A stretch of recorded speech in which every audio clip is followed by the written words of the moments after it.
जी, तो आज के लेक्चर में हम देखेंगे, आज के लेक्चर में हमें देखना है what is microscope, why we use microscope. एक हमें कंपैरिजन करना है एनिमल और प्लांट सेल का, जिसकी बेस पे हम ये आइडेंटिफाई करेंगे कि कौन कौन से स्ट्रक्चर एनिमल सेल्स में हैं, कौन कौन से स्ट्रक्चर प्लांट सेल्स में हैं, कौन से ऐसे स्ट्रक्चर हैं जो दोनों में कॉमन है, कौन से ऐसे स्ट्रक्चर हैं जो दोनों में नहीं है। तो ज्यादातर आपको वो चीजें याद रखनी है जो एक में तो हो दूसरे में ना हो। उसके साथ हमें देखना है जी प्लाज्मा मेम्ब्रेन, उसमें हम डिस्कस करेंगे प्लाज्मा मेम्ब्रेन का स्ट्रक्चर, और साथ हम देखेंगे प्लाज्मा मेम्ब्रेन की कॉम्पोजिशन, साथ हम देखेंगे जी functions of the plasma membrane. उसके साथ हमें डिस्कस करना है जी एंडोप्लाज्मिक रेटिकुलम, साथ हमें आज ही डिस्कस करना है राइबोसोम्स, और साथ हमें आज ही डिस्कस करना है जी गोल्जी अपरेटस। तो ये जो हम डिस्कस करने जा रहे हैं यूनिट्स, ये सारी वो वाली बातें होंगी जो आपके यूएचएस के सिलेबस में गिवन है। सो हम यूएचएस के सिलेबस को फॉलो करके आपको जो है वो क्या कर रहे हैं, लेक्चर डिलीवर कर रहे हैं। सो आज जो पहला हमारा टॉपिक है इसका वो है जी माइक्रोस्कोप। तो आइए जी स्टार्ट करते हैं विद माइक्रोस्कोप। माइक्रोस्कोप, अब माइक्रोस्कोप को पढ़ने से पहले आपको यह पता होना चाहिए व्हाई वी यूज माइक्रोस्कोप। सो उससे पहले आपको याद रखिएगा एक टर्म आनी चाहिए, और वो टर्म होती है हमारे पास resolution. Resolution of human eye. So human eye जो है can differentiate between 2 points which are 1 mm apart। तो स्टूडेंट अगर कोई दो पॉइंट जो है वो इतने दूर है, तो इन दो पॉइंट्स के दरमियान हमारी आई जो है वो क्लियरली क्या कर सकती है, डिफरेंशिएट कर सकती है if they are 1 mm apart. लेकिन अगर डिस्टेंस उससे भी कम है तो हमारी आई उसको आसानी के साथ ऑब्जर्व नहीं कर सकती। तब हमें क्या करना पड़ता है, तब हमें माइक्रोस्कोप को क्या करना पड़ता है, यूज करना पड़ता है। सो रेजोल्यूशन की बिहाफ पर अगर तो ऐसा है कि आपकी नेकेड आई इजीली उसे ऑब्जर्व कर रही है, दैट्स वेरी गुड। लेकिन अगर ऐसा है you are unable to observe that by your using your naked eye, तो फिर आपको क्या करना पड़ता है, आपको माइक्रोस्कोप यूज करना पड़ती है। अब माइक्रोस्कोप में हम क्या करते हैं, माइक्रोस्कोप करती है enlarge, making enlarge image of a minute object। तो एक चीज बहुत ही ज्यादा छोटी है, उस छोटी चीज को बहुत बड़ा करके दिखाने के लिए जो इंस्ट्रूमेंट हम यूज करते हैं उसे हम क्या बोलते हैं, माइक्रोस्कोप यूज करते हैं। सो इसलिए माइक्रोस्कोप को यूज किया जाता है। हम पढ़ रहे हैं सेल, सेल तो बहुत ही छोटा होता है। Cell is the smallest unit of your body, building block of your body. तो उसको ऑब्जर्व करने के लिए हमें फिर क्या यूज करना पड़ती है, माइक्रोस्कोप, क्योंकि हम अपनी नेकेड आई से उसको नहीं ऑब्जर्व कर सकते। तो जब हम माइक्रोस्कोप को यूज करते हैं ऑब्जर्व करने के लिए उस छोटी ऑब्जेक्ट को, तो हमें देखना होगा कि माइक्रोस्कोप है कितनी तरह की। तो माइक्रोस्कोप्स हमारे पास दो तरह की होती है। एक को आप बोलते हो लाइट माइक्रोस्कोप, लाइट माइक्रोस्कोप, और एक को हम क्या बोलते हैं, एक को हम बोलते हैं इलेक्ट्रॉन माइक्रोस्कोप, इलेक्ट्रॉन माइक्रोस्कोप। सो ये दो माइक्रोस्कोप हैं जो हम क्या करते हैं जी, यूज करते हैं to observe a tiny object. अब जरा गौर कीजिए, एक तरफ लाइट माइक्रोस्कोप है, एक तरफ इलेक्ट्रॉन माइक्रोस्कोप है, तो क्या इनमें किसी किस्म का कोई डिफरेंस है?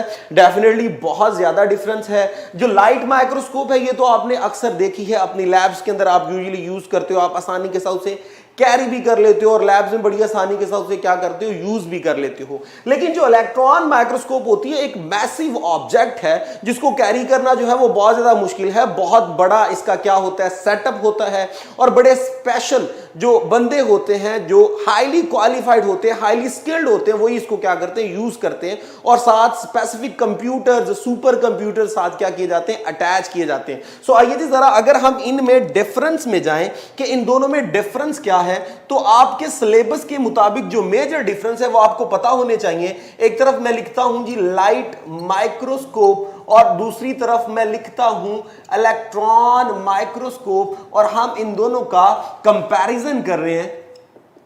तो क्या क्या पॉइंट्स आपको इनके कंपैरिजन में पता होने चाहिए? नंबर 1, याद रखिएगा लाइट माइक्रोस्कोप में क्या होगा, बीम ऑफ लाइट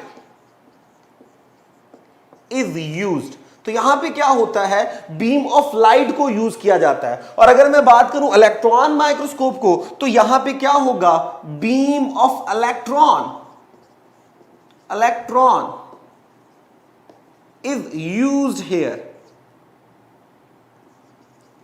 तो पहला डिफरेंस इनमें क्या हो गया, एक में बीम ऑफ लाइट यूज की जा रही है और एक बीम ऑफ इलेक्ट्रॉन दूसरे में यूज की जा रही है। नेक्स्ट आपको यह पता होना चाहिए कि इनकी रेजोल्यूशन पावर कितनी है। रेजोल्यूशन पावर अगर मैं पहले की आऊं, resolution power with respect to light microscope, तो ये होती है जी आपके पास 2 माइक्रोमीटर, 2 माइक्रोमीटर। और अगर मैं रेजोल्यूशन पावर देखूं इलेक्ट्रॉन माइक्रोस्कोप की, so it will B 224 angstrom. ठीक है जी, तो बहुत ज्यादा है इसकी। अगर हम देखें मैग्निफिकेशन पावर, मैग्निफिकेशन ये क्या होती है ये भी बताता हूं। मैग्निफिकेशन पावर को अगर हम ऑब्जर्व करें, तो जो मैग्निफिकेशन पावर है लाइट माइक्रोस्कोप की, वो होती है जी 500 capital x. X stands for times, so 500x stands for 500 times, यानी ये 500 गुना बड़ा करके दिखाती है। और अगर मैं बात करूं इसकी कि जी इलेक्ट्रॉन माइक्रोस्कोप की क्या है, सो इसकी जो मैग्निफिकेशन पावर है वो है जी 250,000, यानी 2.5 लाख एक्स। ये तकरीबन 2.5 लाख गुना बड़ा करके चीज को क्या करती दिखाती है। सो मैग्निफिकेशन स्टैंड्स फॉर बड़ा करके दिखाना, enlarge of an object. So magnification power stands for किसी चीज को बड़ा करके दिखाना, जो उसका एपरेंट साइज है वो बड़ा करके दिखाया जाए, ना कि एक्चुअल साइज। उसके लिए हम क्या करते हैं, मैग्निफिकेशन पावर का वर्ड यूज करते हैं। अगर मुझे फाइंड आउट करनी है जी मैग्निफिकेशन पावर, तो वो किस तरह आइडेंटिफाई की जाती है, बड़ा इंपॉर्टेंट एमसीक्यू है एमडीकैट के लिहाज से। अब ये किस तरह फाइंड आउट की जा सकती है, तो याद रखिएगा एक सिंपल लाइट माइक्रोस्कोप की जो मैग्निफिकेशन पावर होती है वो is equal to ocular power, power of ocular lens multiply power of objective lens. याद रखिएगा जो आप लाइट माइक्रोस्कोप यूज कर रहे हैं इन योर लैब्स, तो जहां पर आंख रखकर आप ऑब्जर्व कर रहे होते हैं, बेसिकली वो क्या होता है, वो आकुलर लेंस होता है। और जहां पर आपने ऑब्जेक्ट रखी होती है स्टेज के ऊपर जिसको आप ऑब्जर्व कर रहे होते हैं, उसके पास जो लेंस होते हैं उन्हें ऑब्जेक्टिव लेंस कहते हैं। और उनके ऊपर आपने देखा होगा अक्सर वैल्यू लिखी होती है, डिजिट्स लिखे होते हैं। मिसाल के तौर पर आकुलर लेंस में अगर आप देखें तो वहां पर लिखा होता है 5x, या उस पे लिखा होता है सपोज कीजिए 10x। और जो पावर ऑब्जेक्टिव लेंस है, पावर ऑब्जेक्टिव लेंस क्या होती है, ऑब्जेक्टिव लेंस वो होता है जो आपके पास क्या है, माइक्रोस्कोप के बिल्कुल ऑब्जेक्ट के पास है। अब वहां पे अक्सर लिखा होता है, सपोज कीजिए मैं कहता हूं जी वहां पे आप देखा होगा लिखा होगा 40x, या लिखा होगा 50x, या लिखा होता है 60x। तो ये जो हमारे पास उसके ऊपर लिखा होता है वो उसकी क्या होती है, पावर। अब मुझे मैग्निफिकेशन फाइंड आउट करनी है। मैग्निफिकेशन मीन चीज को वो कितना बड़ा करके दिखाएगी, तो आसानी से आइडेंटिफाई कर सकते हैं by multiplying them. Point stands for multiply. मैं इनको अगर मल्टीप्लाई कर दूं तो पहले वाले का क्या आएगा आंसर, मेरे पास 200x स्टैंड्स फॉर ये 200 गुना बड़ा करके इस चीज को क्या करेगा, मुझे दिखा देगा। और अगर मैं नीचे वाली चीज में आऊं तो लिखा हुआ है 10x 50x, दोनों को मल्टीप्लाई कीजिए तो क्या आएगा 500x। इट मीन दैट मैं जो ऑब्जर्व कर रहा हूं चीज वो 500 गुना बड़ी करके दिखाई जा रही है। इसे बोलते हैं मैग्निफिकेशन पावर, कि कितना बड़ा करके उस चीज को ऑब्जर्व करवाया जा रहा है। तो इस तरह हमारे पास पहला हमारा टॉपिक कंप्लीट हुआ जो कि था माइक्रोस्कोप से रिलेटेड। आइए जरा नेक्स्ट हम चलते हैं सेल। तो सेल हमारे पास दो तरह के हैं, वो जो एनिमल में होंगे और एक वो जो हमारे पास प्लांट में होंगे। तो हमें यहां पे अब जो नेक्स्ट कंपैरिजन करना है वो करना है एनिमल और प्लांट सेल का कंपैरिजन। सो आइए जी, now we are going to discuss comparison between animal and plant, animals and plant cells. तो अब इस कंपैरिजन में हमें क्या क्या चीजें पता होनी चाहिए, बड़े गौर से सुनिएगा। एक तरफ मैं लिखता हूं प्लांट सेल और एक तरफ हम लिखते हैं एनिमल सेल। ये लीजिए जी, एनिमल सेल्स। अब इन दोनों का हमने कंपैरिजन करना है। कंपैरिजन में जो फर्स्ट पॉइंट हम डिस्कस करेंगे वो करेंगे जी with respect to cell wall. तो इसके लिहाज से हमें पता होना चाहिए। फिर जो दूसरा पॉइंट हम डिस्कस करेंगे वो विद रिस्पेक्ट टू शेप, ये हो गया। उसके बाद जो तीसरा पॉइंट हमें मालूम होना चाहिए वो होना चाहिए विद रिस्पेक्ट टू सेंट्रियूल, सेंट्रियूल। फिर हमें जो नेक्स्ट पॉइंट पता होना चाहिए वो होना चाहिए with respect to vacuole, vacuole. उसके बाद जो हमें नेक्स्ट पॉइंट पता होना चाहिए वो होना चाहिए with respect to chloroplast, chloroplast. ठीक है जी। उसके बाद जो नेक्स्ट हमें पता होना चाहिए वो होना चाहिए with respect to glyoxysome, oxysome.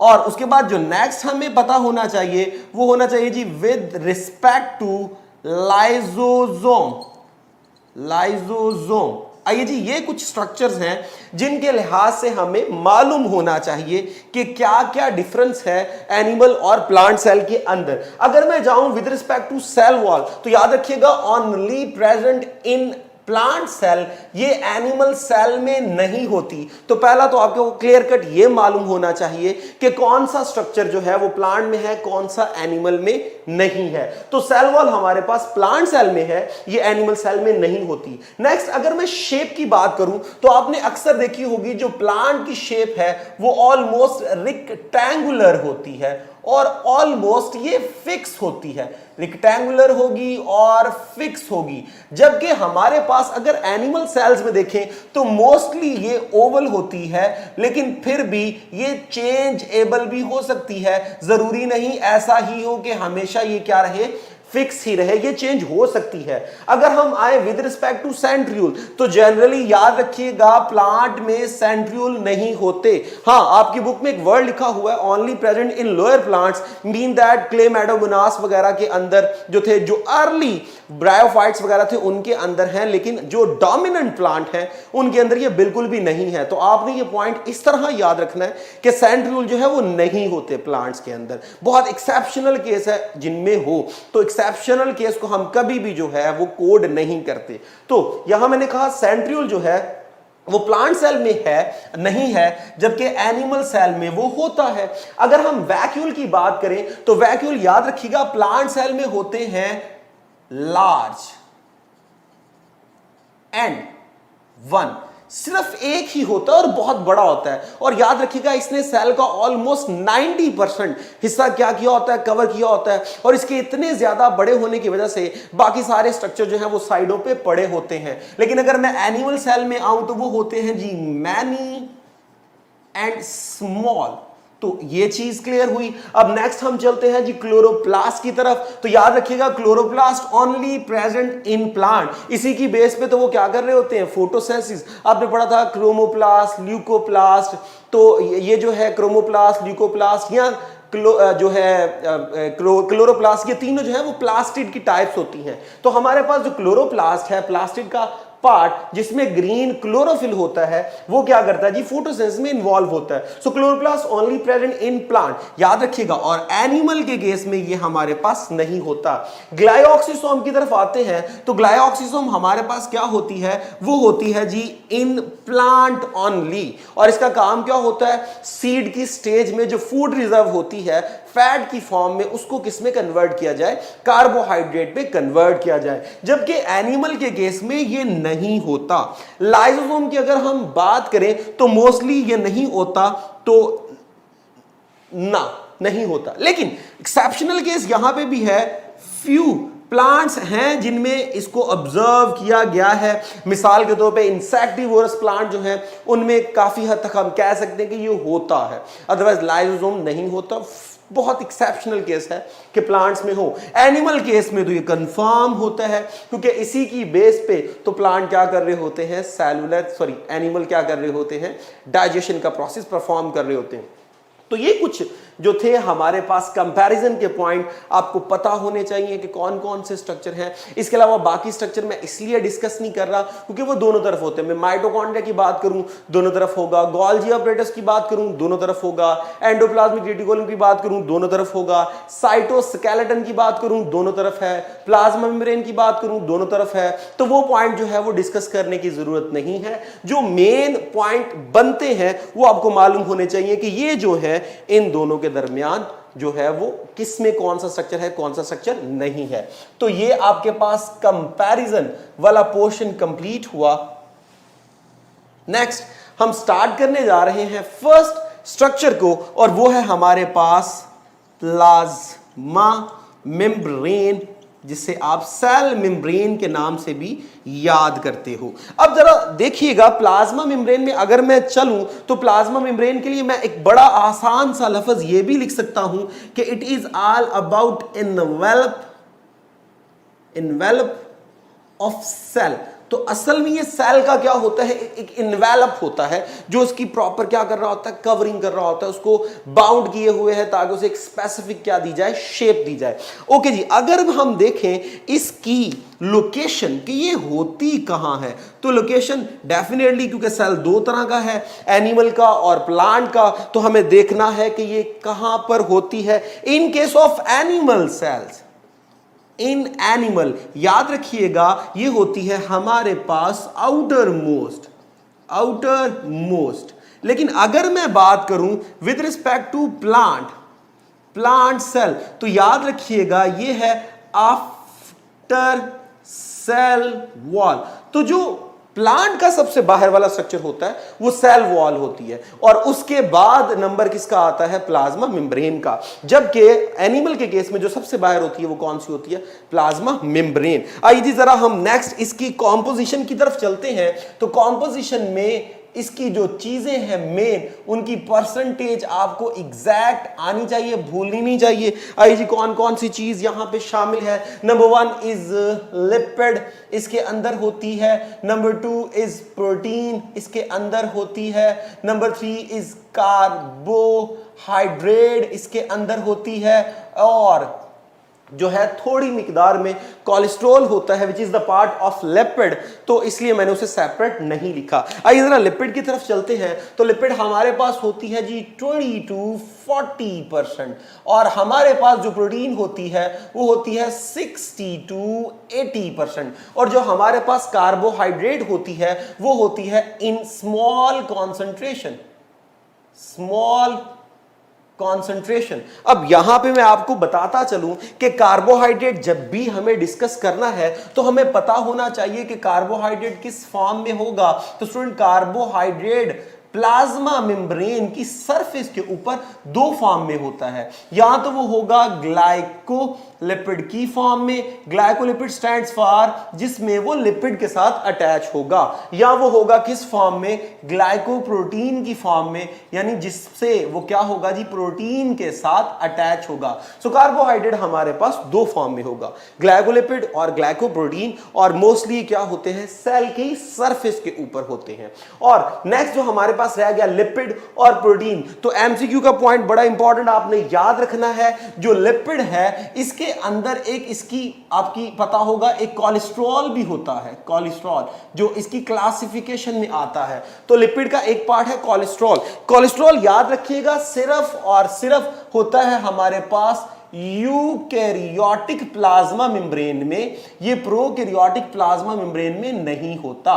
तो ये एमसीक्यू भी बन सकता है कि which one of the following only present in eukaryotic cell. तो आपको मालूम होना चाहिए कि कोलेस्ट्रॉल जो होता है वो यूकैरियोटिक सेल में होता है, वो प्रोकैरियोटिक सेल में नहीं होता। तो ये हमारे पास जो थे वो कॉम्पोजिशन में ये चीजें शामिल हैं। आइए जरा देखते हैं ये चीजें किस तरह अरेंज होती हैं ताकि प्लाज्मा मेम्ब्रेन का एक प्रॉपर क्या बन सके, स्ट्रक्चर बन सके। यानी कि अब हम डिस्कस करने जा रहे हैं स्ट्रक्चर ऑफ प्लाज्मा मेम्ब्रेन। तो आइए जी स्ट्रक्चर की तरफ चलते हैं। स्ट्रक्चर में जो फर्स्ट हमें डिस्कस करना होगा वो है जी unit membrane model, unit membrane model. और जो दूसरा हमें डिस्कस करना होगा वो होगा हमारे पास fluid mosaic model, fluid mosaic model. ये जो है वो चीजें हमें यहां पे क्या करनी है, डिस्कस करनी है। The first one is unit membrane model. अब यूनिट मेम्ब्रेन बड़ा प्रिमिटिव मॉडल था, बहुत पुराना मॉडल है। अब इस मॉडल के मुताबिक हमारे पास क्या होगा, दो क्या होती हैं जी, प्रोटीन्स की लेयर होंगी। ये मेरे पास जो मैंने ब्लू कलर की बनाई ये है जी प्रोटीन जो कि है आउटर, ये है प्रोटीन सॉरी ये है जी मेरे पास आउटर प्रोटीन, और ये मेरे पास क्या होगी, इनर प्रोटीन। तो ये दो प्रोटीन्स की मेरे पास क्या है जी, लेयर्स हैं। और इन प्रोटीन्स के अंदर जो है वो लिपिड बायलेयर होगी, यानी दो लेयर्स की क्या होगी, लिपिड होगी। इस तरह का स्ट्रक्चर जो था वो फर्स्ट टाइम बताया गया by the unit membrane model. अब याद रखिएगा ये जो लिपिड बायलेयर मैं यहां पे बना रहा हूं ये बाय नेचर जो होगी वो हाइड्रोफोबिक होगी, और ये आउटर और इनर में जो मुझे प्रोटीन दिखाई दे रही है ये हाइड्रोफिलिक बाय नेचर होगी। तो ये पॉइंट भी आपको याद रखने चाहिए कि जो प्रोटीन है वो हाइड्रोफिलिक है और जो लिपिड है वो आपके पास क्या है, हाइड्रोफोबिक। अब स्टूडेंट याद रखिएगा according to this model protein जो है वो कॉन्टिन्यूअस है। आउटर साइड पे प्रोटीन थ्रू आउट चलेगी, इनर साइड पे प्रोटीन थ्रू आउट चलेगी। आउटर प्रोटीन एक्सटर्नल एनवायरनमेंट को फेस कर रही है और इनर प्रोटीन जो है वो साइटोप्लाज्म को फेस कर रही है, और दोनों के दरमियान में बिल्कुल क्या नजर आ रहा है आपको, ये प्लाज्मा मेम्ब्रेन के दरमियान में यहां पे दो प्रोटीन के दरमियान आपको नजर आ रहा है जी लिपिड। और ये बिल्कुल जो मॉडल है वो सैंडविच से रिजेंबल कर रहा है, इसलिए इसे सैंडविच मॉडल भी कहते हैं कि प्रोटीन जो है वो सैंडविच की तरह जो है वो दो लिपिड्स की लेयर को क्या किए हुए है, अपने अंदर कंटेन किए हुए है। तो ये पहला जो था वो मॉडल था। फिर with the passage of time जब ज्यादा जो था वो ऑब्जर्व किया गया with the help of electron microscope, तो पता चला ये जो है वो इतना ठीक नहीं है। तो ठीक कौन सा था, आइए जो ठीक है उस तरफ चलते हैं। ठीक है जी, हमारे पास फ्लूइड मोज़ेक मॉडल। अब फ्लूइड मोज़ेक मॉडल क्या कहता है, ये कहता है जी protein is embedded, protein is embedded between lipid bilayers, lipid bilayers यानी दो लिपिड्स की लेयर्स के दरमियान प्रोटीन एम्बेडेड होती है, ना कि कॉन्टिन्यूअस होती है। यानी कि मैं ये कह सकता हूं protein is not continuous, is not continuous. तो ये बात आपको याद रखनी है। पहले वाला कह रहा था प्रोटीन कॉन्टिन्यूअस है, लेकिन अब की बार ये जो कह रहा है वो कह रहा है प्रोटीन कॉन्टिन्यूअस नहीं है, बल्कि क्या है जी, protein is embedded between lipid bilayer just like a mosaic manner. अब जरा चेक कीजिएगा, मैं कहता हूं यहां पे मेरे पास ये मैं बना रहा हूं जी लिपिड बायलेयर। ये लिपिड बायलेयर के मॉलिक्यूल्स मैं आपके सामने स्केच कर रहा हूं। ये लीजिए प्लाज्मा मेम्ब्रेन को आइडेंटिफाई करने के लिए इसके अंदर ये देखिए जी यहाँ करके ये मैंने एम्बेडेड कर दी क्या, प्रोटीन। फिर इसी तरह कॉन्टिन्यूअस मैनर में क्या चलेगी, कॉन्टिन्यूअस मैनर में फिर चल रही है लिपिड, और फिर कहीं जाके क्या हो जाएगी, एम्बेडेड हो जाएगी प्रोटीन। फिर क्या है जी मेरे पास, कॉन्टिन्यूअस मैनर में चल रही है लिपिड, कहीं जाके एम्बेडेड हो जाएगी क्या, प्रोटीन। तो इस तरह लगातार लिपिड कॉन्टिन्यूअस मैनर में चलती रहती है और वहां पे मुख्तलिफ डिस्टेंस के साथ, रेगुलर इंटरवल्स के साथ क्या होती है जी, प्रोटीन एम्बेडेड होती है। अब यहां पे ये जो मैंने रेड वाली बनाई ये है प्रोटीन, तो चेक कर लीजिए एम्बेडेड है। ये जो मैंने बनाई ये मेरे पास है लिपिड, ये जो मैंने सरफेस पे बनाई ये भी मेरे पास क्या है, ये भी मेरे पास है जी प्रोटीन। अब मैंने कहा कोलेस्ट्रॉल भी होती है, तो पॉइंट आपको याद रखना है, कोलेस्ट्रॉल क्या होगी, सिर्फ और सिर्फ यूकैरियोटिक सेल में होगी, ये प्रोकैरियोटिक सेल में नहीं होती। और ये एमसीक्यू भी है, तो यहां पे मैं यहां पे स्केच कर देता हूं। ये लीजिए, ये यहां पे इस तरह करके जो आपको नजर आ रही है वो हमारे पास क्या है जी, कोलेस्ट्रॉल है। और स्टूडेंट याद रखिएगा, कोलेस्ट्रॉल का काम होता है reduce the fluidity, reduce the fluidity, क्योंकि प्लाज्मा मेम्ब्रेन की जो अपीयरेंस है वो है फ्लूइड बाय नेचर। चेक कर लीजिए फ्लूइड क्यों कहा गया, क्योंकि लिपिड की जो अपीयरेंस है वो फ्लूइड बाय नेचर है। जब फ्लूइड बाय नेचर है तो इस वजह से फ्लूइडिटी कहीं ज्यादा ना हो जाए, दरमियान में कोलेस्ट्रॉल आता है जो कि फ्लूइडिटी को क्या करता है, डिक्रीज करता है, ताकि एक प्रॉपर शेप क्या रहे, मेंटेन रहे। और कोलेस्ट्रॉल सिर्फ और सिर्फ किन में है, यूकैरियोटिक सेल के केस में है। ओके जी, ये हो गई। अब कौन सा पोर्शन रह गया हमारे पास, कार्बोहाइड्रेट। तो ब्लैक में मैं कार्बोहाइड्रेट मेंशन कर रहा हूं। सपोज कीजिए यहां पे मैंने लिपिड के साथ अटैच कर दिया, तो ये मेरे पास जो है ये कार्बोहाइड्रेट है, मैं प्रोटीन से जोड़ रहा हूं, ये मेरे पास कार्बोहाइड्रेट है। तो याद रखिएगा जो लिपिड के साथ अटैच है वो होगा आपके पास ग्लाइकोलिपिड, और जो प्रोटीन के साथ अटैच है वो आपके पास क्या होगा, ग्लाइकोप्रोटीन होगा। तो इस तरह जो है वो इसका स्ट्रक्चर कंप्लीट हुआ फ्लूइड मोज़ेक मॉडल के मुताबिक। आइए जरा हम इसके फंक्शन की तरफ चलते हैं। तो फंक्शन में मैं बताऊंगा आपको with respect to each part. तो स्टूडेंट इस तरह हमारे पास स्ट्रक्चर कंप्लीट हो गया, कॉम्पोजिशन भी कंप्लीट हो गई। आइए जी जरा हम नेक्स्ट चलते हैं फंक्शंस की तरफ। तो फंक्शंस आपने जरा गौर से पढ़ने हैं और ये मैं बताऊंगा with respect to each component. आइए जी, जो पहला कंपोनेंट था मेरे पास वो कौन सा था, लिपिड। तो आइए जरा लिपिड की बेस पे फंक्शन पढ़ते हैं। तो स्टूडेंट जो लिपिड हमारे पास प्लाज्मा मेम्ब्रेन में है, याद रखिएगा वो फॉस्फोलिपिड है, फॉस्फोलिपिड। तो ये बात आपको याद रहनी चाहिए, ये फॉस्फोलिपिड है। तो ये आपका एमसीक्यू का पॉइंट है, ये आपको याद रहना चाहिए। और कौन सी वाली लिपिड शामिल है, तो याद रखिएगा उसका भी एक स्पेसिफिक नेम है, वो है जी फॉस्फोटाइडिल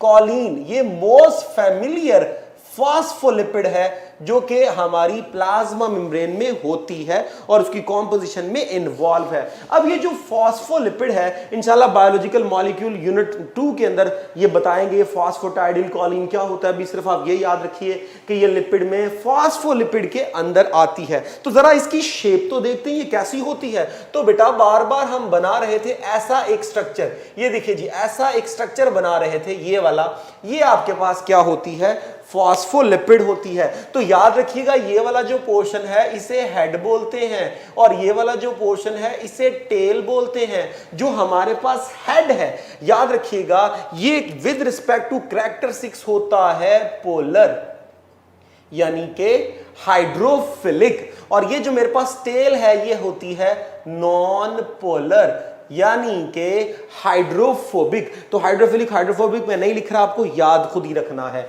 अब ये जो नॉन पोलर है टेल, ये बनी किससे है, तो याद रखिएगा टेल के अंदर शामिल होते हैं फैटी एसिड्स। तो ये भी आपको याद रखना है कि टेल के अंदर क्या शामिल है, फैटी एसिड। जबकि हेड के अंदर क्या शामिल है, हेड के अंदर शामिल होता है जी ग्लिसरोल और साथ शामिल होता है जी फॉस्फोरिक एसिड, फॉस्फोरिक एसिड और साथ नाइट्रोजन बेस होती है जो बायोलॉजिकल मॉलिक्यूल्स में इंशाल्लाह आपको क्लियर करेंगे। अभी सिर्फ ये आपको याद होना चाहिए हेड में क्या है, ग्लिसरोल और फॉस्फोरिक एसिड, और जबकि टेल में क्या शामिल है, फैटी एसिड। अब जरा गौर कीजिए, मैंने एक बिल्कुल स्ट्रेट बनाई, एक में थोड़ा सा बेंड किया। अब स्ट्रेट का मतलब ये होता है, बिल्कुल स्ट्रेट का मतलब कि यहां पे जो मेरे पास फैटी एसिड है वो सैचुरेटेड फैटी एसिड है। सो S.F स्टैंड्स फॉर सैचुरेटेड। और जो मैंने कर्व डाला है इस कर्व का मतलब है कि अनसैचुरेटेड फैटी एसिड है। सो कर्व का मतलब सैचुरेटेड यहां पे नहीं बल्कि अनसैचुरेटेड है। तो सैचुरेटेड और अनसैचुरेटेड का आपको डिफरेंस पता होगा, डबल बॉन्ड और सिंगल बॉन्ड वाला। तो ये बात आपको मालूम होनी चाहिए। तो मेजर पोर्शन प्लाज्मा मेम्ब्रेन का कौन सा है, मेजर पोर्शन है हमारे पास नॉन पोलर हाइड्रोफोबिक। तो एमसीक्यू का पॉइंट याद रखिएगा, ये जो नॉन पोलर है ये क्या करता है, यही तो अट्रैक्ट कर रहा होता है प्रोटीन को जो एम्बेडेड होती है प्लाज्मा मेम्ब्रेन के अंदर। तो ये भी आपको एमसीक्यू से पूछा जा सकता है कि protein which is embedded in plasma membrane attracted by head of the phospholipid, tail of the phospholipid, cholesterol of the lipid. तो ये आपको मालूम होना चाहिए कि ये होगा टेल ऑफ द फॉस्फोलिपिड। अब चला चेक कीजिए, पोलर मेजर है, पोलर जो इसका हेड है और टेल जो है वो इसकी क्या है, नॉन पोलर। तो मेजर हिस्सा इसका नॉन पोलर है। सो इस बिहाफ पे ये ज्यादातर अट्रैक्ट करता है किन चीजों को, जो नॉन पोलर होंगी, और ये रिजेक्ट करता है उन चीजों को जो क्या होंगी, पोलर। तो फंक्शंस में आपको ये याद रखना है, नंबर 1 ये क्या करेगा, allow only non polar substances. ये नॉन पोलर सब्सटेंसेस को क्या करेगा, अलाउ करेगा। और उनमें भी क्या शामिल है, lipid soluble substances, lipid soluble substances. Suppose कीजिए आपको यहां पे एक एमसीक्यू बना के दे दे कि which one of the following can easily cross the plasma membrane. नीचे आपको ऑप्शन दे दे कि जी इंसुलिन है, बीटा आपको ऑप्शन दे दे टेस्टोस्टेरोन है, चार्ली आपको ऑप्शन दे दे जी ग्लाइकोलिपिड है, डेल्टा आपको ऑप्शन दे दे कोई आयनिक सब्सटेंस है। तो याद रखिएगा टेस्टोस्टेरोन बाय नेचर स्टीरॉयड होती है और स्टीरॉयड लिपिड के अंदर आती है। तो लिपिड सब्सटेंस आसानी से इसमें से क्या हो जाएंगी, क्रॉस हो जाएंगी। तो ये लिपिड सॉल्युबल को आसानी से क्या होने देता है, क्रॉस होने देता है। तो किनको क्रॉस नहीं होने देता, do not allow polar substances, यानी वाटर लवर सब्सटेंसेस को अलाउ नहीं करेगा। Do not allow ionic substances, ionic substances को अलाउ नहीं करेगा, मीन आयॉन्स को इसमें से ये अपने में से पास आउट होने नहीं देगा। तो ये तो विद रिस्पेक्ट टू लिपिड हमारे पास फंक्शन क्या हो गया, क्लियर हो गया। आइए जी, एक चीज हमारे पास क्या थी, कोलेस्ट्रॉल थी, जो मैंने आपको बताई कि जी सिर्फ यूकैरियोटिक सेल में है, और मैंने आपको इसका फंक्शन भी बता दिया था। फिर यहां पे लिख रहा हूं, इसका फंक्शन था decrease the fluidity, decrease the fluidity. ये फ्लूइडिटी को क्या करता है, कम करता है, ताकि जो है वो एक स्पेसिफिक स्ट्रक्चर जो है वो बन सके। ओके जी, अब ये काम हो गया कोलेस्ट्रॉल का काम। अब नेक्स्ट हम चलते हैं, तीसरा पार्ट जो था वो हमारे पास कौन सा था, प्रोटीन। तो जी प्रोटीन का फंक्शन आपको क्लियरली पता होना चाहिए। याद रखिएगा, प्रोटीन मेरे पास किस फॉर्म में थी, मैंने कहा था प्रोटीन मेरे पास एम्बेडेड फॉर्म में थी। तो ये मेरे पास एम्बेडेड फॉर्म में थी। जब एम्बेडेड फॉर्म में थी तो कौन कौन सी प्रोटीन्स हो सकती हैं, याद रखिएगा स्टूडेंट, प्लाज्मा मेम्ब्रेन में हमारे पास 2 तरह की प्रोटीन्स होती हैं। अब ये आपने बड़े गौर से बातें सुननी है। एक मेरे पास होगी एक्सट्रिंसिक प्रोटीन और एक मेरे पास होती है इंट्रिंसिक प्रोटीन। अब एक्सट्रिंसिक प्रोटीन क्या होती है, वो जो कि क्या होती है एट सरफेस लेवल, जो कि सरफेस लेवल पे हो सकती हैं। ऐसा भी हो सकता है ऑन इनर और आउटर साइड, ये इनर साइड में भी हो सकती है, आउटर साइड। और इंट्रिंसिक प्रोटीन क्या होंगी, विच आर एम्बेडेड। तो जो लिपिड बायलेयर में क्या होती हैं, एम्बेडेड होती हैं, उन्हें हम क्या बोलते हैं, इंट्रिंसिक। याद रखिएगा, जो एक्सट्रिंसिक प्रोटीन होती हैं ये हमारे पास जो हैं वो क्या करती हैं, एक्ट्स एज एंजाइम या रिसेप्टर। आप अक्सर बातें बोलते हो कि जी चीज जो है वो सेल की सरफेस पे रिसेप्टर के साथ अटैच होगी, या जैसे आपने याद हो आपको, आपने एसिटाइल कोलिन जो था वो पढ़ा था, जब वो रिलीज होता है न्यूरोट्रांसमीटर के तौर पे, तो हम कहते थे जी प्री से निकलकर पोस्ट साइनेप्टिक मेम्ब्रेन के रिसेप्टर पे अटैच होगा। तो जो प्लाज्मा मेम्ब्रेन की सरफेस के ऊपर जो रिसेप्टर होते हैं, अक्सर उनमें क्या होती हैं, एक्सट्रिंसिक प्रोटीन होती हैं, और कभी कभी ये एंजाइम का भी काम करती हैं। लेकिन जो इंट्रिंसिक प्रोटीन है ये क्या करती हैं, बात आपने गौर से सुननी है, मेक चैनल्स, या तो ये चैनल्स बनाती हैं या मेक कैरियर प्रोटीन्स। तो यहां ये क्या करती हैं, कैरियर प्रोटीन्स बना रही होती हैं। तो इस तरह हमारे पास इंट्रिंसिक प्रोटीन जो है वो कैरियर प्रोटीन और चैनल प्रोटीन बना रही हैं, जबकि जो एक्सट्रिंसिक प्रोटीन है वो मेरे पास क्या कर रही है, एंजाइम और रिसेप्टर बना रही है। अब ये थोड़ा बच्चों को प्रॉब्लम हो जाती है, एक्सट्रिंसिक कहां पे है, इंट्रिंसिक कहां पे है। तो अगर आपको अभी थोड़ी देर पहले हमने एक स्ट्रक्चर बना के दिखाया था, उस स्ट्रक्चर को मैं दोबारा स्केच आपके सामने कर रहा हूं, गौर से देख लीजिएगा। यहां पे मैं जो बना रहा हूं ये प्रोटीन मैंने एम्बेडेड बना दी आपके सामने, उसके बाद फिर मैंने कॉन्टिन्यूअस मैनर में लिपिड बनाना शुरू कर दी और अचानक मैंने यहां पे इस तरह करके क्या कर दी जी, एक और प्रोटीन एम्बेडेड कर दी। इस तरह मैं कॉन्टिन्यूअस मैनर में लिपिड ऐड करता जा रहा हूं। फिर थोड़े वक्फे के बाद मैंने क्या किया, ऊपर वाली जानिब ये देखिए जी एक प्रोटीन ऐड कर दी। तो ये स्ट्रक्चर आप पीछे देख चुके हैं। अब याद रखिएगा ये वाली जो मेम्ब्रेन आपको नजर आ रही है, ये वाली जो प्रोटीन आपको नजर आ रही है, ये आपके पास है इंट्रिंसिक प्रोटीन जो टोटली आपको थ्रू आउट क्रॉस करती हुई नजर आ रही है। जबकि ये जो सरफेस लेवल पे है, ऊपर वाली सरफेस के ऊपर या नीचे वाली सरफेस के ऊपर, ये मेरे पास क्या होती है, एक्सट्रिंसिक प्रोटीन्स होती हैं। तो मैंने कहा ये दो काम करती हैं, कौन सा, ये मेक चैनल्स और मेक कैरियर। आइए जरा इनकी तरफ चलते हैं, मेक चैनल्स और मेक कैरियर। लेकिन इससे पहले कि ओवरऑल अगर प्रोटीन को देखें तो क्या काम करेगी, याद रखिएगा प्रोटीन जो है वो मेजर जो दरमियान वाला प्रोटीन का पोर्शन होगा वो यहां पे वो वाले अमाइनो एसिड होंगे जो कि क्या है, हाइड्रोफिलिक। प्रोटीन ज्यादातर क्या होती हैं, हाइड्रोफिलिक होती हैं। तो दरमियान वाला जो हिस्सा है प्रोटीन्स का वो ज्यादातर वो होगा जहां हाइड्रोफिलिक अमीनो एसिड अरेंज होंगे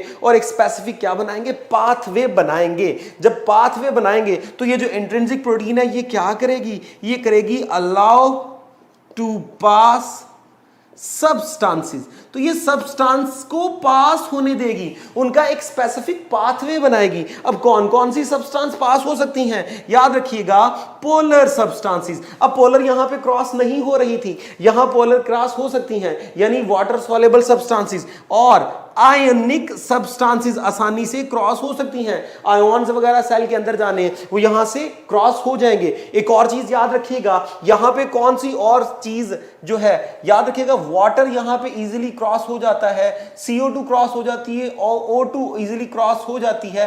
ये इजीली क्रॉस हो जाती है क्योंकि इनके जो साइज हैं वो क्या होते हैं, छोटे होते हैं। लेकिन अगर एक बड़ी सब्सटेंस है वो क्रॉस नहीं हो पाएगी। लेकिन अगर उसकी जरूरत है सेल के अंदर तो तब प्रोटीन इन्वॉल्व होगी, जो कि क्या होगी, इंट्रिंसिक प्रोटीन इन्वॉल्व होगी, जो उस बड़ी सब्सटेंस को या पोलर सब्सटेंस को या आयनिक सब्सटेंस को अंदर ले जाने में क्या होगी, इन्वॉल्व होंगी। तो मैंने कहा यहां पे कौन इन्वॉल्व थे, चैनल प्रोटीन और कैरियर प्रोटीन। तो आइए जरा उस तरफ चलते हैं। एक तरफ मैंने कहा क्या था, चैनल्स प्रोटीन जो कि इंट्रिंसिक के ही आगे पार्ट है, और एक तरफ मेरे पास क्या है जी, carrier protein.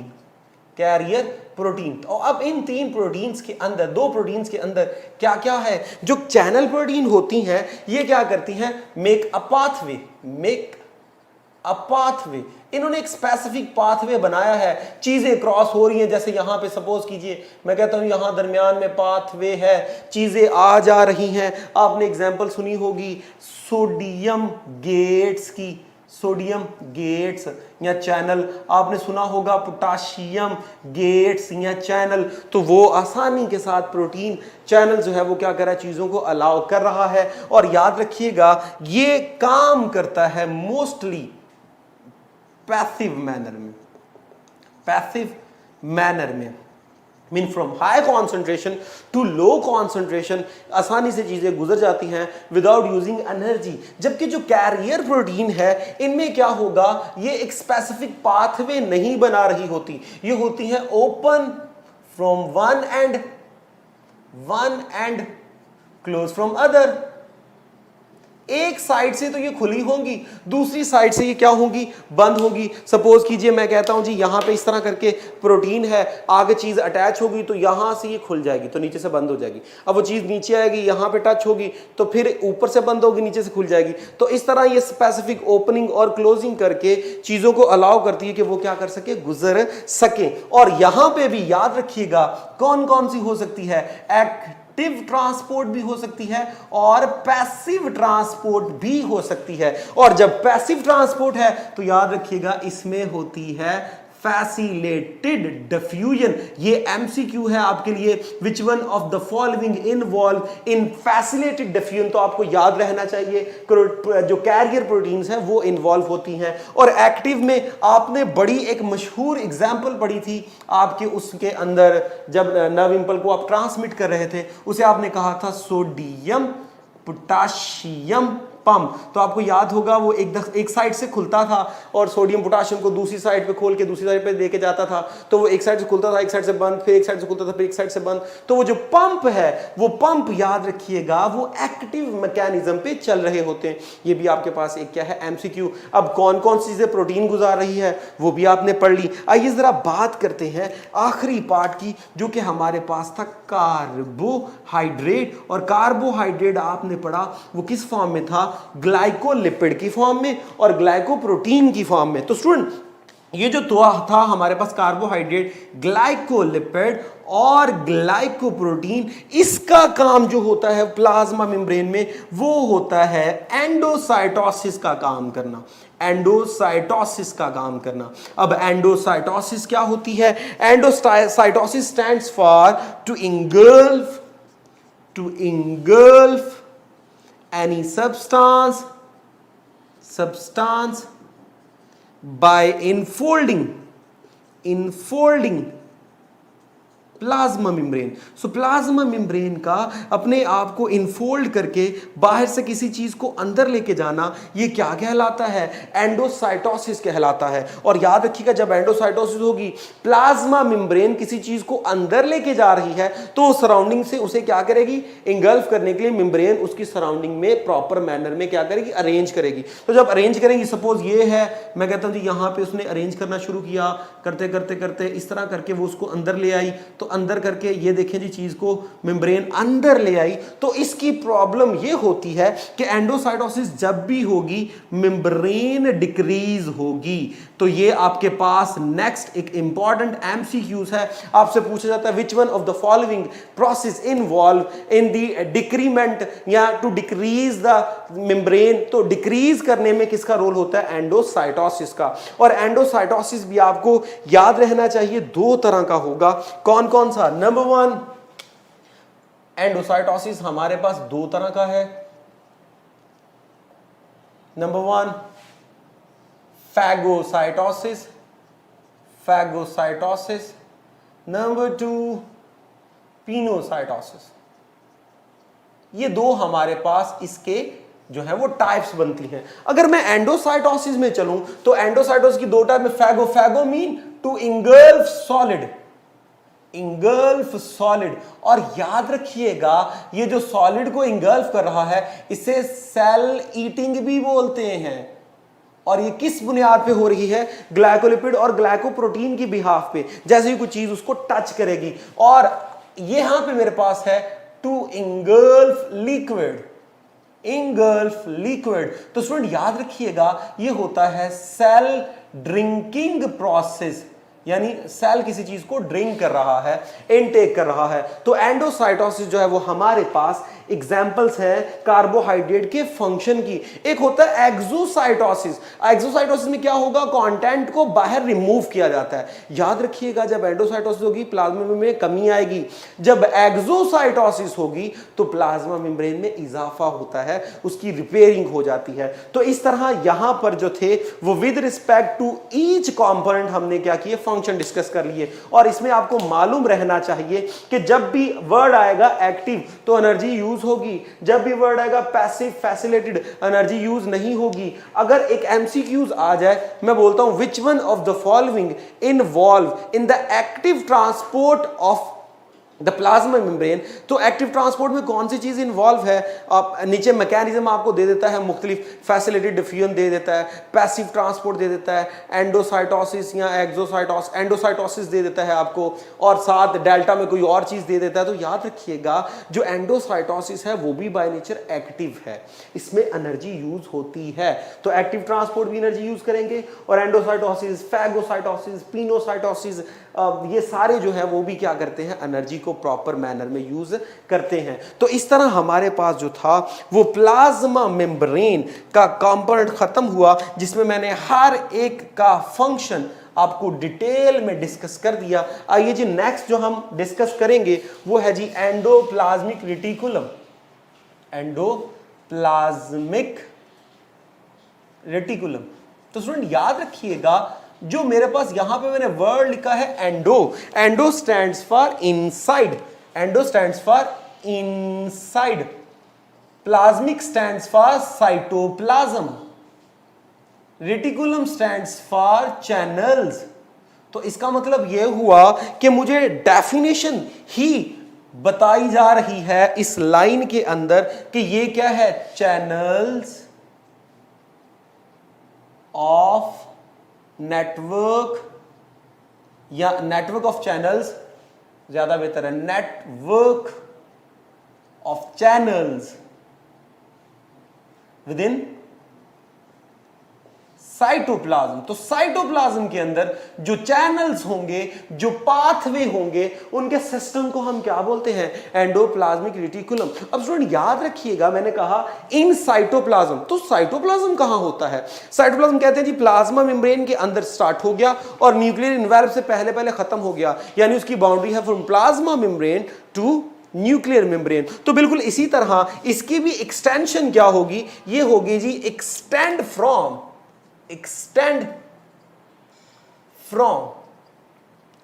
Plasma membrane to nuclear membrane. तो प्लाज्मा मेम्ब्रेन से लेकर न्यूक्लियर मेम्ब्रेन तक जो नेटवर्क ऑफ चैनल हमारे पास चलेगा उसे हम क्या बोलेंगे, एंडोप्लाज्मिक रेटिकुलम कहते हैं। अब मैंने यहां पे न्यूक्लियर मेम्ब्रेन की बात की, तो सपोज कीजिए मैं यहां पे न्यूक्लियस बना रहा हूं, ये न्यूक्लियस के मेरे पास छोटे छोटे पोर्स होते हैं जिन्हें आप न्यूक्लियर पोर कहते हो। तो ये मेरे पास न्यूक्लियस का एक हाफ पोर्शन है। तो स्टूडेंट यहां पर क्या होगा, इसके साथ पोर्स के साथ इस तरह करके नेटवर्क आपको नजर आ रहा है which is directly connected with the nuclear membrane, इसे हम क्या बोलते हैं, ईआर बोलते हैं। अब ईआर में मैंने कहा ये छोटी छोटी क्या होती हैं जी, सैक्स होती हैं। तो याद रखिएगा ईच सैक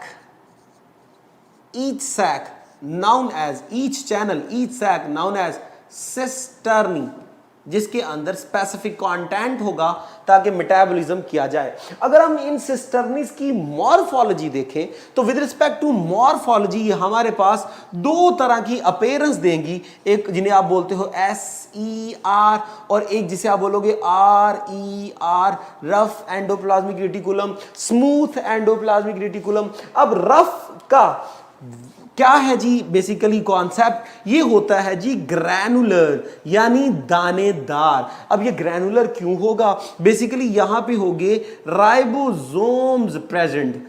राइबोसोम्स क्या होंगे, प्रेजेंट होंगे। सबको मालूम है राइबोसोम्स का काम क्या होता है, प्रोटीन सिंथेसिस। तो ये होंगे जी यहां पे हमारे पास प्रोटीन सिंथेसिस यहां पे हो रही होगी।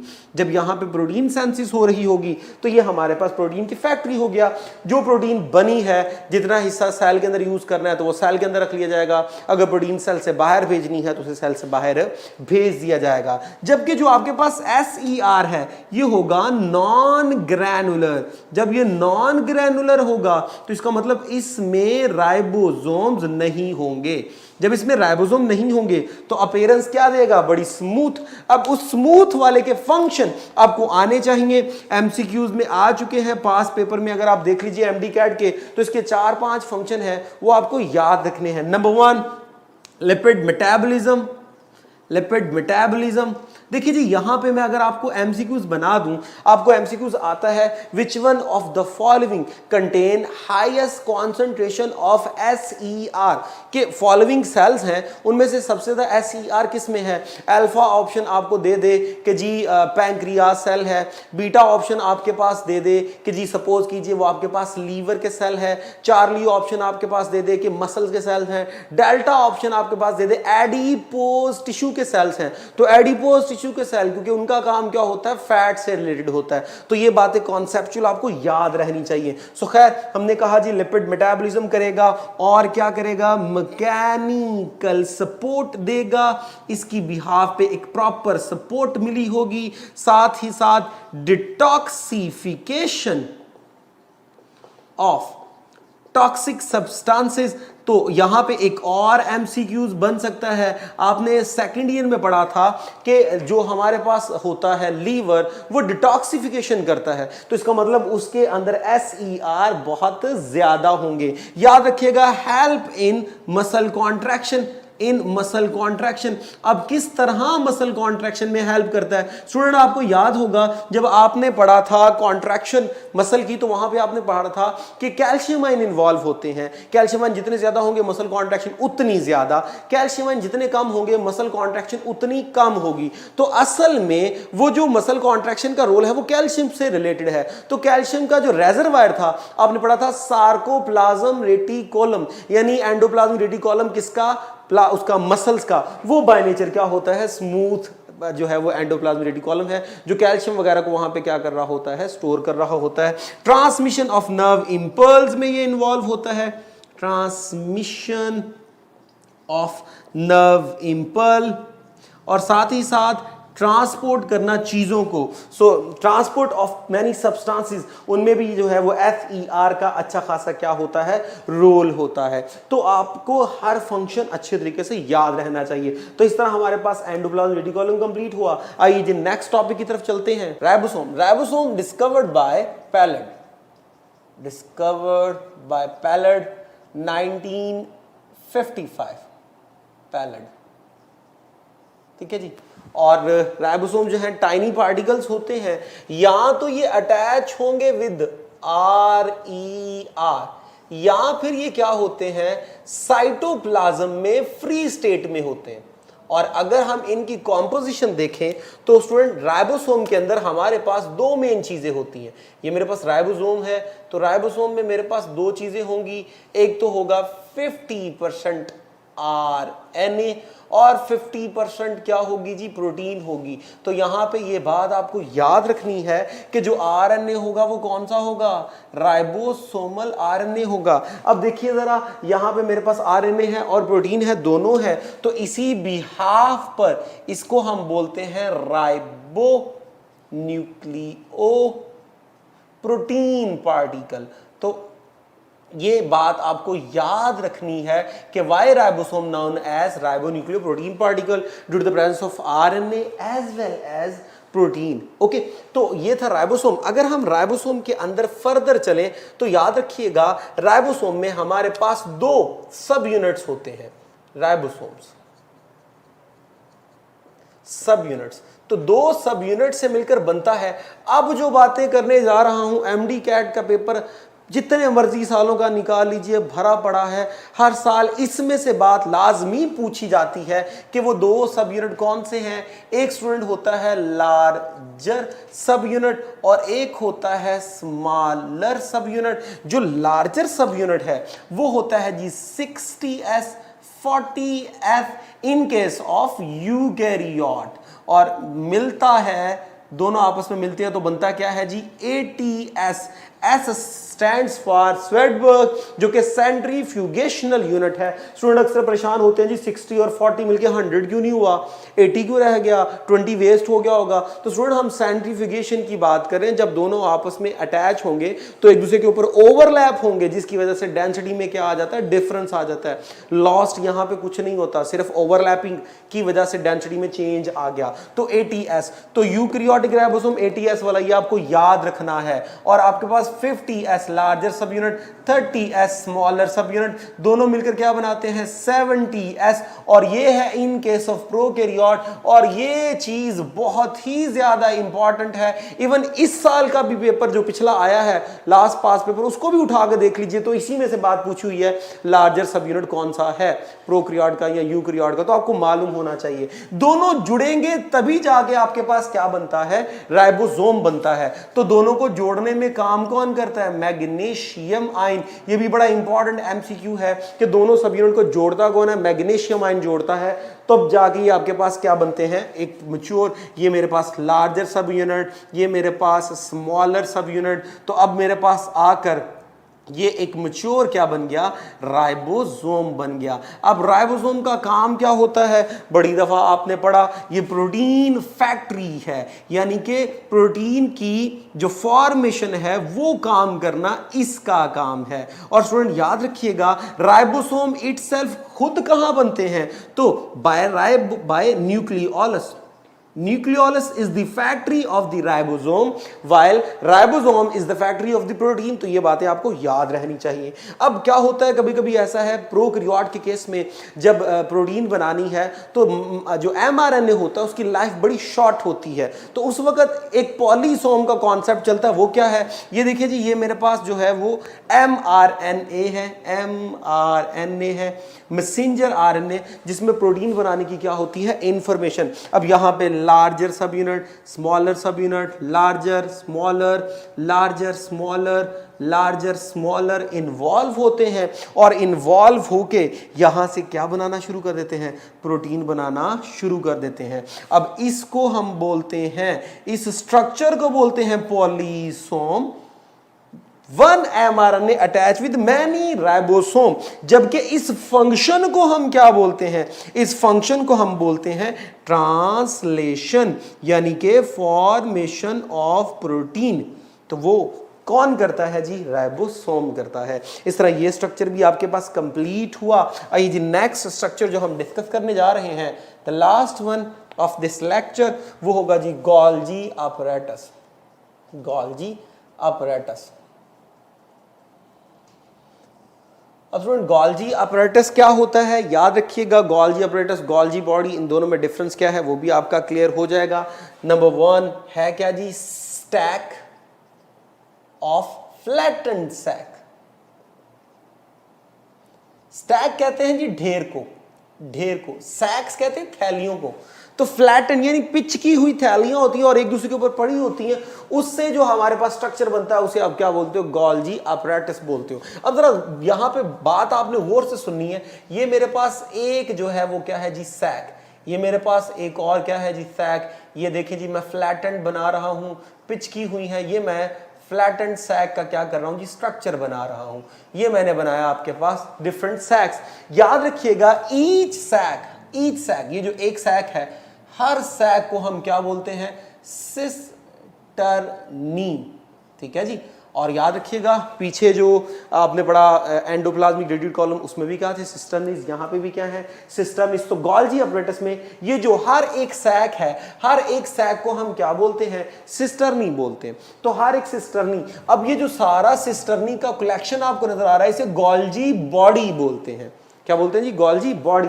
ये जो सिस्टर्नीज का सैक है, और याद रखिएगा ये 5 से लेकर 8 तक क्या होती हैं, सैक्स होती हैं। सारी आपस में क्या होती हैं, इंटरकनेक्टेड होती हैं। अगर मैं गोल्जी अपैरेटस के फेजेस में आऊं, फेजेस, तो याद रखिएगा इसके 2 फेज होते हैं, number 1, number 2। The first one is forming phase. अब ये क्या होता है, नंबर 2 इज मैच्योरिंग फेज।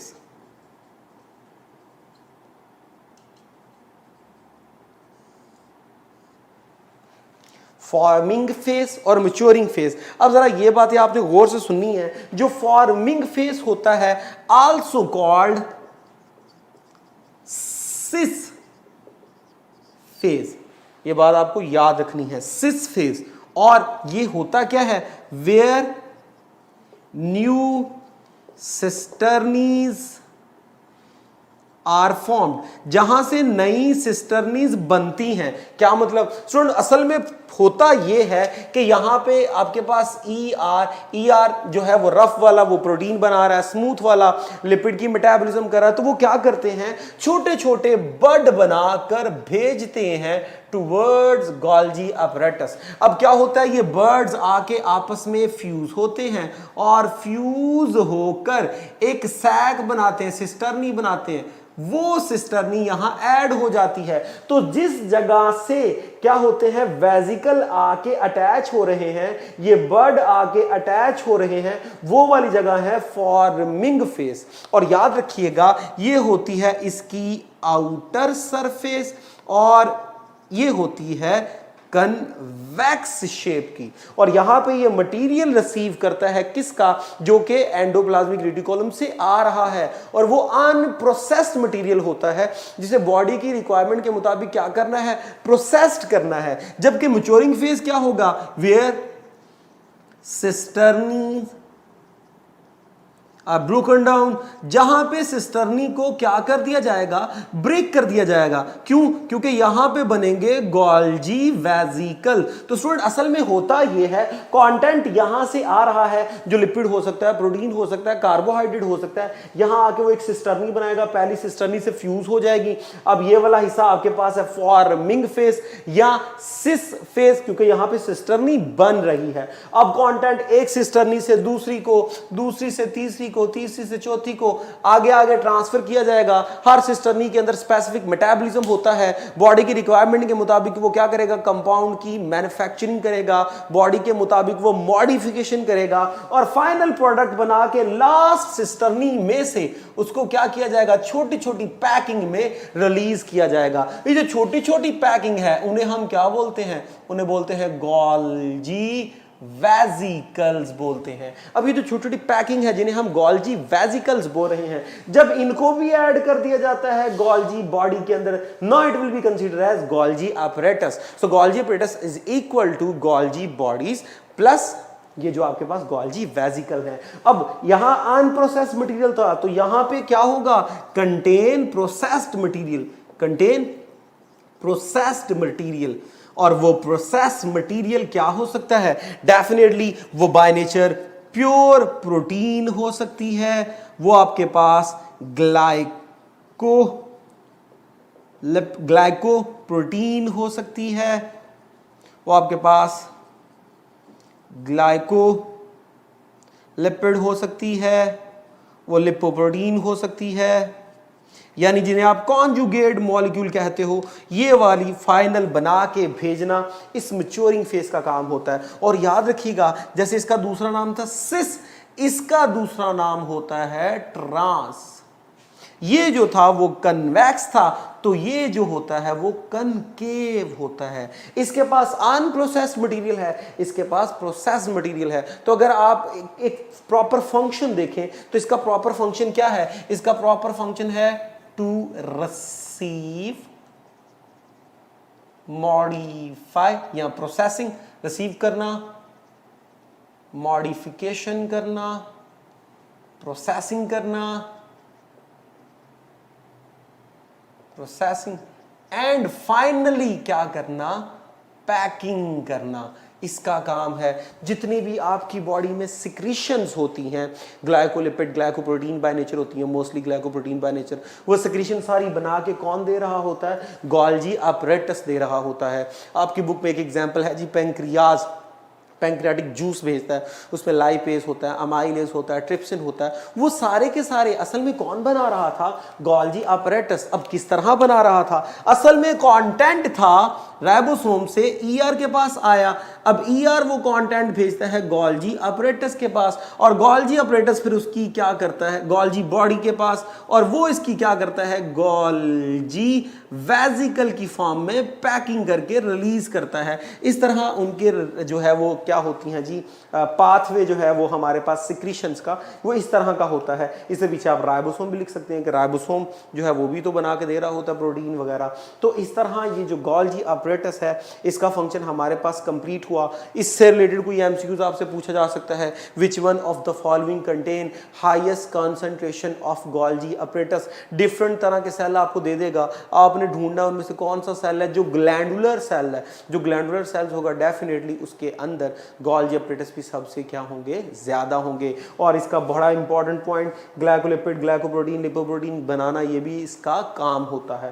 खैर, तो ये जो था वो इसकी समरी कंप्लीट हुई। तो आज का लेक्चर कंप्लीट हुआ। इजाज़त दीजिए। Thank you very much. अल्लाह हाफिज़।